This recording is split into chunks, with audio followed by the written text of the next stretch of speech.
Hi guys, this is Dr. Shubha Jyoti and welcome back to my channel. And I just wanted to continue my series of anesthesia residency topics that I was doing for first year new residents. And in this video, I just wanted to talk about the drug fluid chart basically. And the reason why I wanted to make another video, a whole video on this, was that most people are not aware of this. और मैं क्या बोलूँ, it's like बच्चे जो आजकल है residents they don't find this valuable, उनको इसकी इम्पोर्टेंस समझ में नहीं आती है. And that is why in most OTs wherever I go, जब भी मैं चाहती हूँ कि तुमने बनाया तो हमेशा उसका उनका आंसर यही होता है कि मैम अभी तक तो नहीं बनाया, बना लेते हैं, ये है वो है. तो मैं तो I don't what do you से, आई डोंट स्कोल्ड देम और एनीथिंग लाइक दैट. बट मेरी जब रेसिडेंसी हो रही थी when I was a PG1, हमको ओटी से बाहर निकाल देते थे when we were not ready with the drug fluid chart, क्योंकि हमारे यहाँ पे बहुत ही स्ट्रिक्ट था. आपको प्रोसीजर भी नहीं मिलता था, आपको ओटी से बाहर निकाल देते थे if you don't have the drug fluid charts ready. तो हम, मुझे जो याद है, पिछले दिन ही जो भी हमको पता होता था कि केसेस नेक्स्ट डे कौन से होने वाले, तो we used to already prepare all the charts for every patient and उसके हिसाब से हम लोग रख लेते थे. इफ़ कोई पेशेंट किसी और ओटी में चला गया है तो उसको हम थमा देते थे चार्ट. तो ये चीज़ें हम लोग करते थे यार. So it was important for us, उसका इम्पोर्टेंस हमें डाल दिया गया था, भले ही उसका बहुत यूज़ हो ना हो. जैसे some surgeries are there like uro के जो सर्जरीज होते हैं, या फिर जो भी आप बोल लो कि शॉर्ट प्रोसीजर्स जो भी होते हैं, लैब खोली अगर होता है, अगर अच्छे सर्जन हैं तो जल्दी खत्म हो जाता है. कुछ लोग 10-15 मिनट में ख़त्म कर देते हैं. तो उसमें जैसे बहुत ही छोटे छोटे जो सर्जरीज होते हैं, जैसे हेमरॉइड की सर्जरी हो गई, तो इन चीज़ों में ये बहुत रेलिवेंट नहीं होता है, टू बी वेरी ऑनेस्ट, क्योंकि छोटे प्रोसीजर्स हैं, आपको बहुत ज़्यादा देखने की भी नीड नहीं है. आपको अकॉर्डिंग टू वेट अगर अप्रॉक्सीमेट करके आप दे सकते हो फ्लूइड एंड ऑल. बट और उसमें ब्लड लॉस भी बहुत ज़्यादा नहीं होता, जैसे यूरो के हैं, हेमरॉइड आप बोल लो, उसमें ब्लड लॉस बहुत ज़्यादा होता नहीं है. So you don't have to pay too much of attention, उसमें इसका इंपॉर्टेंस इतना नहीं होता. So to be very honest, मैं जहाँ काम कर रही हूँ छोटे छोटे ही ऑपरेशन होते हैं, इसीलिए शायद उनको ये समझ नहीं है कि it is important. But in longer surgeries, specially जब मैं ऑन्को एनेस्थीसिया की भी फेलोशिप कर रही थी, तो उस टाइम पे मुझे बहुत हेल्प किया ये चीज़. मेरे को किसी ने सिखाया नहीं बैठ करके कि what all things you have to pay attention to, क्योंकि वो मैंने MD में सीख ली थी. एंड ऑब्वियसली मतलब क्या बोलते हैं, वो बेसिक होता है, तो वो यूजुअली सबको पता होनी चाहिए बात. बट आजकल आई डोंट थिंक सबको बताया जा रहा है, सिखाया जा रहा है. So that is why I just wanted to tell you all about this. And this is basically आपका जो हॉलीडे सिगार फार्मूला होता है, उसी पे बेस्ड होता है.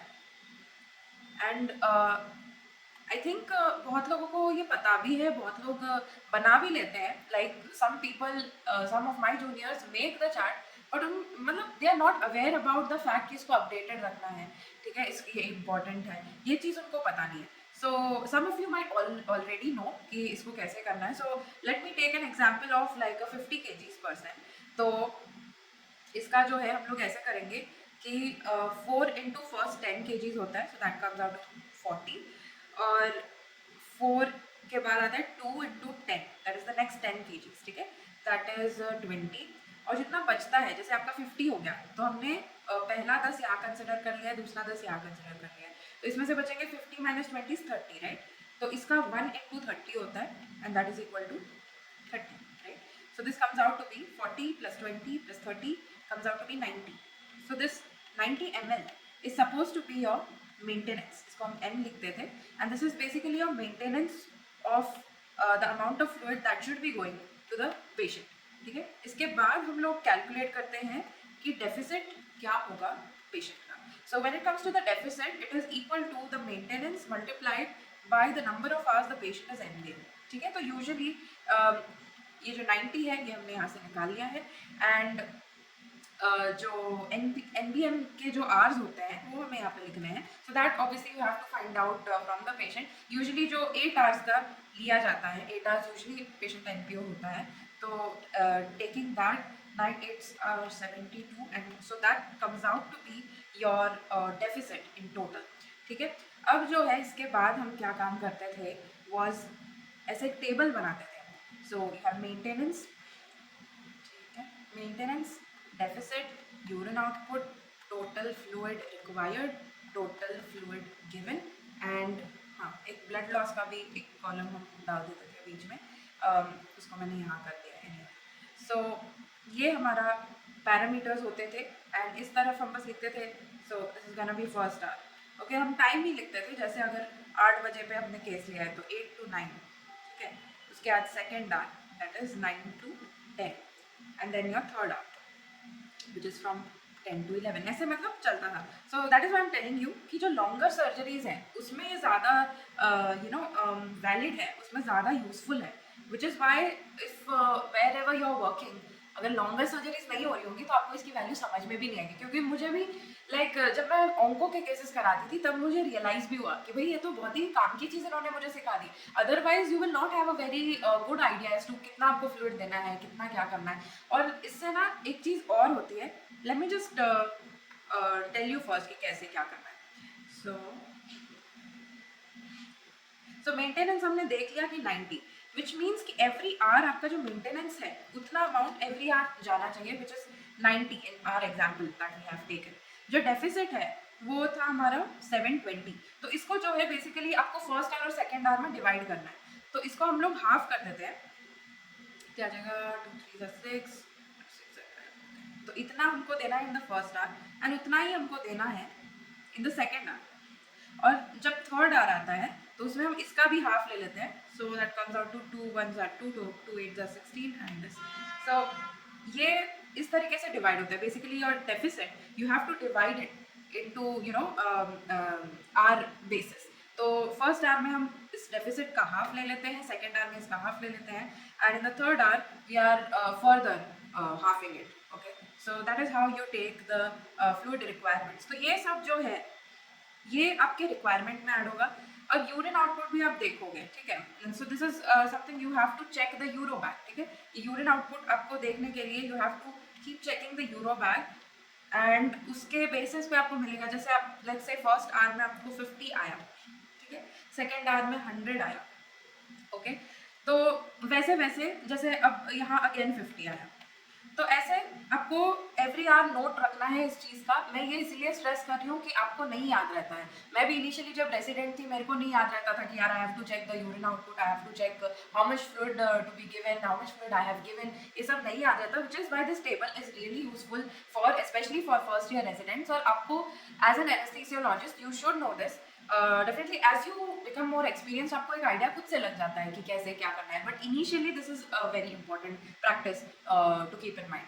Also to be very honest, आप एक्सपीरियंस कितना भी हो जाओ, अगर एक लॉन्ग केस चल रहा है, ठीक है, बहुत ही मतलब सवेरे से रात तक अगर कोई केस चल रहा है, तो you will not have everything in your mind, ठीक है। तब कैलकुलेशन रखना, तब सही से हर चीज़ का ध्यान रखना थोड़ा मुश्किल होता है। Which is why it is a good practice कि आप लॉन्ग सर्जरीज में स्टिल ये बहुत काम का है, चाहे आप एक्सपीरियंस हो ना हो, बहुत ही काम की चीज़ है। प्लस ये भी होता है ना कि आप ओवर में दे रहे हो चीज़ें, so then giving an over also becomes very easy if you have all this in your mind with you, ठीक है, in your mind on paper, ठीक है, विथ यू। क्योंकि फिर जब आप हैंड ओवर देते हो आप सीधे सीधे उनको हर चीज़ हर आवर का लिस्ट आउट करके दे सकते हो कि ऐसे ऐसे सारा कुछ हुआ, इतना फ्लूइड दिया है, इतना फ्लूइड देना था, इतना दिया है, इतना ब्लड लॉस हुआ है, इतना यूरिन आउटपुट आया है।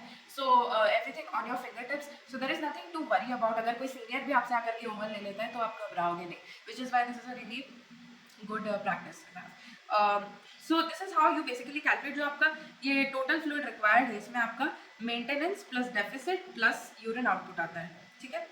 And also okay, I come to the blood loss thing later. तो बेसिकली फ्लूइड्स की हम अभी बात कर लेते हैं। तो टोटल फ्लूइड रिक्वायर्ड में ये सब आ जाएगा now. So like say for this we have 360 plus 90 plus 50 is I think 500, right. So basically यहाँ पे हमको जो फ्लूइड गिवन होना चाहिए वो हमको 500 देना है, मतलब 1 RL या NS इसको जाना चाहिए था फर्स्ट आवर में। ये बेसिक चीज़ है। Now coming to the second hour, तो अब ये 360 plus 100 plus 90 is again I think it's 360 plus 90 plus 100 is 550. 360 plus 90. I'm a little bad with calculations anyhow. 360 plus 50. Okay. Anyhow, so this is around comes to like 500, right? तो यहाँ भी हमको around 1 RL 1 NS दे देना था second hour में, ठीक है। और यहाँ पे 180 plus 90 plus 180 plus 90 plus 50 comes to 320। So around 320, like आप समझ लो 300 ml at least from one bag of RL और NS आपको दे देना था इसमें से, ठीक है। तो ये आपका अप्रॉक्सीमेट कैलकुलेशन होता है। अब ये हो सकता है कि okay, one more parameter that we used to add in this table was a deficit, ठीक है। डेफिसिट D करके हम लिखते थे, इसके बगल में, इसी के बगल में लिखते थे। And what that really means, like say यहाँ पे मैंने 400 दे दिया है, so now we are in a deficit of -100, which means मुझे और 100 ml दे देना है। तो ये हम कैरी ओवर करते थे अगले इसमें कि यहाँ पे मुझे 500 के बजाय 600 दे देना है, ठीक है। So this is just to keep track of कितना हमने एक्स्ट्रा फ्लूइड दिया है, कितना हमने पॉजिटिव दे दिया है। लाइक से यहाँ पे ही अगर मैंने let's suppose 800 ml have given here only, ठीक है, यहाँ पे ही मैंने दे दिया है। सो देन यहाँ पे हम लोग +300 के डेफिसिट में हो जाएंगे इन दैट केस, है ना। तो यहाँ पे हमने कम कर देना है। अगर हमने पॉजिटिव 300 दे दिया है तो यहाँ पे हमने 500 - 300 दैट इज 200 दे देना है। So this is it gives you an idea of आपको कितना फ्लूइड देना है, उसका प्रॉपर आइडिया आपको दे देता है। ये टोटल फ्लूइड रिक्वायर्ड और टोटल फ्लूइड गिवन, ये सब देख करके आप डेफिसिट देख सकते हो, कितना आपको और देना था, कितना और कम करना है, ये आपको इजीली आइडिया लग जाता है when it comes to your fluids. और आपको अगर सीनियर भी आकर के पूछता है तो किस बेसिस पे तुमने ज़्यादा फ्लूइड दिया है, कम फ्लूइड दिया है, क्या किया है, तो you will have a strong bases. आप उनको सीधे टेबल दिखा दो कि सर मैंने कैलकुलेट किया है, ऐसे ऐसे था, तो मैंने इस हिसाब से किया है। So then nobody will blame you for anything, आप सही से चलोगे तो। अदर देन दिस एक और पैरामीटर होता है जो आर्ली हमको बिल्कुल अच्छे से मॉनिटर करना होता है, specially for longer surgeries, specially for surgeries जहाँ पे blood loss is quite expected, ठीक है। जैसे मैंने कहा आपको कि हेमोरॉइड्स और ये सब छोटी छोटी सर्जरीज में नहीं होता ऑब्वियसली, लेकिन जैसे आप समझ लो ऑर्थोपेडिक के अगर केसेस है, ओपन फिक्सेशन हो रहा है किसी भी फ्रैक्चर का, तो it is a very normal tendency कि वो लोग काफ़ी ब्लड लॉस कर ही देते हैं। तो उस केस में आपको डेफिनेटली एक ट्रैक रखना चाहिए। मैंने ये बहुत एक्सपीरियंस कर लिया कि मैं जाती हूँ ओटी में, आई एम आस्किंग देम कि कैसे कितना है ब्लड लॉस, तो they don't have a clue, then they keep start looking here and there like they don't have a clue. तो ये नहीं होना चाहिए आपको, आपके सीनियर के सामने you should not be clueless, आपको you should keep a track of everything that is going around in the OT, right. तो इसीलिए आपको ब्लड लॉस भी देखना है every hour, and that is why we have put it here कि आपको एक आइडिया लगे अलॉन्ग विद द फ्लूइड्स कि ब्लड लॉस के साथ क्या हो रहा है, ठीक है। तो एवरी आवर लेट्स से आपका ऑर्थोपेडिक का कोई केस है, ठीक है, तो उसमें फर्स्ट आवर में लेट्स से 100 हो गया, ओके, नेक्स्ट आवर में आप देख रहे हो कि 400 हो गया। लेट्स से पेशेंट का HB is 10, alright, so then you will inform your senior कि मैडम 500 ml का ब्लड लॉस हो गया है, do we have to order for blood और ये सब। तो ये अगर आपके एक्शंस होंगे तो it is much better as a resident, as an anaesthesiologist. अगर आप क्लूलेसली घूमते रहोगे, फिर आपका सीनियर आएगा, देखेगा पेशेंट टैकी हो गया है, काफ़ी ब्लड लॉस हो गया है, तो आपको तो मार पड़नी भी चाहिए इस केस में। So that is why this is a good practice, ठीक है। आप ये टेबल यूज़ कर सकते हो, and basically this helps you to keep track of all the parameters that you have to look at every hour, ठीक है। इसीलिए ये इतना अच्छा है क्योंकि मुझे पता है एज ए रेसिडेंट कि आप ओटी में रहते हो, आप काफ़ी चीज़ें ऑलरेडी मॉनिटर करते रहते हो, देखते रहते हो, ऐसा नहीं है कि आप कुछ नहीं कर रहे हो, बट ये होता है कि यार आप भूल जाते हो, ठीक है। Again and again you keep forgetting that you have to look at all these things, ठीक है। इनपुट आउटपुट, आपका ब्लड लॉस जो है, ये सब चीज़ें आप देखना भूल जाते हो। तो इंस्टेड ऑफ फॉरगेटिंग या instead of just losing track of what is going around, आप एवरी आवर ये टेबल यूज करो, एवरी आवर इसको फिलअप करो, and your mind automatically goes behind कि क्या चल रहा है ना। Otherwise you can just keep monitoring your vitals, every hour इसका ट्रैक रखो। ऑल्सो एक और बहुत अच्छी प्रैक्टिस ये भी है कि आप ये भी देखते रहो साइमल्टेनियसली, सर्जरी साइड भी देखते रहो कि वो क्या कर रहे हैं, किस स्टेप पे हैं, क्योंकि ऐसा भी हो सकता है ना कि आप ट्रैक तो रख रहे हो बट बीच में अचानक उनकी ब्लीडिंग बहुत ज़्यादा हो गई, तो आप तब नहीं बैठे रह सकते हो ना। So that is why you also have to keep track of what the surgeon is doing, ये भी एक अच्छी प्रैक्टिस है। But otherwise to actually go through longer surgeries कि जहाँ पे आपको शायद आइडिया नहीं होगा कि क्या करना चाहिए, this is a good table to keep track of everything and आप खुद ही experience करोगे, आप करके देखो इस चीज़ को, ये table use करो, and if you are sitting in a longer surgery, just see how it makes things easier for you. And yeah, I will talk about blood loss later on in another video कि इसको calculate भी कैसे करते हैं, and total allowable blood loss कैसे calculate करते हैं, actual में कैसे देख के calculate किया जाता है, उसको अपने place भी कैसे कर सकते हो. I'll talk about it in another video. And yeah, let me know in the comments if this was useful for you. Let me know if you are finding any problems with your residency, if there are any other topics that you would like me to talk about. And yeah, I'll see you for another one.